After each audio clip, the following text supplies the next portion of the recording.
मुदस्सिर बिल्कुल ऐसे। साहब, ये फायरवॉल के हवाले से डिबेट जो चल रही है, शायद हमारे और आपके दरमियान जो राब्ते में खलल आ रहा है वो भी इसी वजह से होगा। कितना ज़्यादा ये जो है वो असरअंदाज हो रही है पाकिस्तान में इंटरनेट कनेक्शन पर? आप मेरी आवाज आपके पास क्लियर है जी? जी, अब क्लियर है, अगर दोबारा से कोई ओके खलल ना आ गया तो। जी, ठीक है, बहुत शुक्रिया। अच्छा, आप ना इस फायरवॉल के एलिमेंट को थोड़ा-सा एकदम ब्रॉडर स्पेक्ट्रम पे देखें कि फायरवॉल की इम्प्लीमेंटेशन जो है, वो शायद मैं अगर ऑन अ ब्रॉडर स्केल कहूँ कि यार एक एक जो डिजिटल वॉरफेयर है, शायद उसके अंदर एक इम्पोर्टेंट भी है। और अगर हम इम्प्लीमेंट कर भी रहे हैं, तो इसकी इम्प्लीमेंटेशन कभी भी एक वाइड स्केल नेटवर्क्स के ऊपर कभी भी नहीं आती, ठीक है? इसकी इम्प्लीमेंटेशन हमेशा एक छोटे स्केल पे आती है, जिसको हम ये कहते हैं कि एक सैंड बॉक्स एनवायरनमेंट है। उस सैंड बॉक्स एनवायरनमेंट के अंदर आप इसकी बेंचमार्किंग करते हैं, और अगर आपने इसको रोल आउट करना है तो आप इसको रोल आउट उसी तरह ही करें। आप इसको 5% इम्प्लीमेंट करें, 20% इम्प्लीमेंट करें, उसकी टेस्टिंग करें, फिर उसको 100% तक लेके जाएं। बजाय इसके हमने किया ये है कि हमने एक पूरे नेटवर्क को चोक कर दिया है। उस चोक करने की वजह से वो बच्चे जो फ्रीलांसिंग के एवेन्यू के ऊपर हैं, जो लोकल या इंटरनेशनल कॉमर्स को देख रहे हैं, जो कंपनी जिस टाइम पे बीपीओ ऑपरेशंस को या आपके इंजीनियरिंग के ऑपरेशंस को देख रही हैं, उन सबको इसका इमीडिएट नुकसान हो रहा है। आप यही समझें कि what we are doing is we are hitting the stomachs for them. ठीक है? अब ये इस चीज को अब इसको एक आप एक नए पर्सपेक्टिव या एक डिफरेंट पर्सपेक्टिव से देखें। आज की डेट के अंदर अक्रॉस पाकिस्तान आपकी टेली हेल्थ अवेलेबल है। ठीक है? वो डॉक्टर्स या वो फील्ड स्टाफ के लोग जो क्रिटिकल ऑपरेशंस के ऊपर हैं, अगर उनकी कम्युनिकेशन के ऊपर, उनकी वॉइस कॉल के ऊपर, उनकी वीडियो कॉल्स के ऊपर या उनकी इमीडिएट मैसेजिंग सर्विसेज को हमने डिस्टर्ब कर दिया है, तो फिर हम किस नहज पे जा रहे हैं? ठीक है? सो ये firewall implementation, the rolling out process is not right. ठीक है? और इस एक चीज के लिए मैं अगेन इस चीज के ऊपर तो बड़ा एम्फोसिस करूंगा कि as a CC member for Pasha हम तो रिक्वेस्ट कर रहे हैं, जो हमारे इदारे हैं जो हमें सपोर्ट कर सकते हैं इस एवेन्यू में, चाहे वो पीटीए है, वो एमओआईटी है, पीएससीबी है, एसआईएफसी है, एनआईटीबी है, we are requesting all of them कि you need to support us, otherwise we are killing the grassroots level। जो ब्रांड हमने 10 साल में बनाया है पाकिस्तान का, वो हमने 1.5 हफ्ते के अंदर उसको बहुत टारनिश कर दिया ऑलरेडी, और अच्छा हम सर, जैसा कि आप मजीद कह रहे इस हैं कि चीज के बहुत ज़्यादा ऊपर। नुकसान हुआ है ई कॉमर्स के हवाले से, अगर हम बात करें तो बताया जाता है कि लोगों को करोड़ों का नुकसान हुआ है।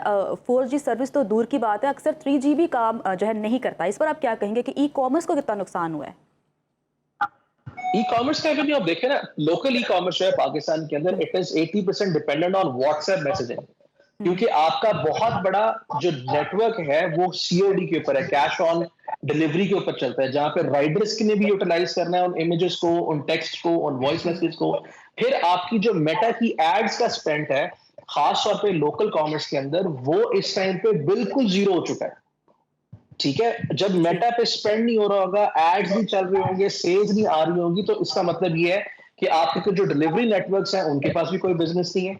हम्म। आपके वो लोग जो इस टाइम पे लोकल कॉमर्स कर रहे हैं उनके पास भी कोई बिजनेस नहीं है। तो ये 1.5 हफ्ते के अंदर जो सबसे बड़ा नुकसान हुआ है, वो आपकी लोकल कॉमर्स को भी हुआ है। हम्म। ठीक है? इंटरनेशनल कॉमर्स के ऊपर तो जितनी लोगों की सेल्स चल रही हैं, उनके नेटवर्क्स ठीक है, वहां पे उनके एड्स ऑप्टिमाइज भी हो रहे हैं, मेटा के ऊपर कन्वर्जन भी हो रही हैं, मगर हम्म। बेसिक नुकसान सबसे पहले आपके मुल्क के अंदर आपकी लोकल कॉमर्स को हुआ है, उसके बाद आपके फ्रीलांसर्स को ठीक है, हुआ है, चलें, ये तीसरे नंबर के ऊपर आपकी खुसूसन कंपनीज को हुआ फाइवर के हवाले से और अपवर्क के हवाले से बहुत ज़्यादा जो है वो कंप्लेंट्स भी आई हैं। शहजाद साहब, आप चूँकि फ्रीलांसर्स के हवाले से काम भी करते हैं, इदारा भी चलाते हैं, तो कितना नुकसान अब तक ये फाइवर पे, अपवर्क पे या दीगर प्लेटफॉर्म्स पर जो फ्रीलांसर्स हैं उनको हुआ है इससे? ज़रा क्विकली मुझे ये बताइएगा कि वर्चुअल प्राइवेट नेटवर्क का इस्तेमाल गुज़िश्ता कुछ अरसे में हमने देखा है कि बहुत ज़्यादा हो गया है। क्या पॉसिबल है कि वर्चुअल प्राइवेट नेटवर्क यूज़ करते हुए इस फायरवॉल को बाईपास किया जा सके? देखिए, वीपीएन्स जो होते हैं ना, वो आपका टेम्पररी बाईपास होता है। VPNs are not something which is going to help you in in a longer run. क्योंकि आप वीपीएन्स को ऐसे समझिए कि अगर मैंने एक स्ट्रेट रोड से जाना था, तो मुझे 3 से 4 डिफरेंट एंगल से बहुत डिफरेंट राउट से जाना है अपने उसी मंजिल की तरफ। So VPN is not the solution. So let's be very fair on that part. VPN आप यूज करके टेम्पररी अपनी कनेक्टिविटी को बहाल करते हैं, मगर it is not a long term solution. और आपको एक और चीज भी इसके ऊपर बता दूं कि इस टाइम पे जो फाइवर पे बच्चों के अकाउंट्स ब्लॉक हो रहे हैं ना, उसकी बड़ी वजह ये है कि आप वीपीएन यूज करके अपना वही अकाउंट यूज करते हैं जिसको आपने पहले पाकिस्तान की आईपी से एक्सेस किया था, अचानक आप उसको यूएस की आईपी से एक्सेस करते हैं, वो आईपी डिस्कनेक्ट होता है तो आप नीदरलैंड्स की आईपी से एक्सेस कर लेते हैं। सो इतनी आईपी स्विचिंग जो है, ये किसी भी नेटवर्क के अंदर उसके सिक्योरिटी प्रोटोकॉल्स का ब्रीच हम्म, होता है। सो अभी जो फाइवर के ऊपर हमारे बच्चों के अकाउंट्स जी ब्लॉक हो रहे हैं या टेम्पोरली डाउन हो रहे हैं, उसकी बड़ी रीजन ये है।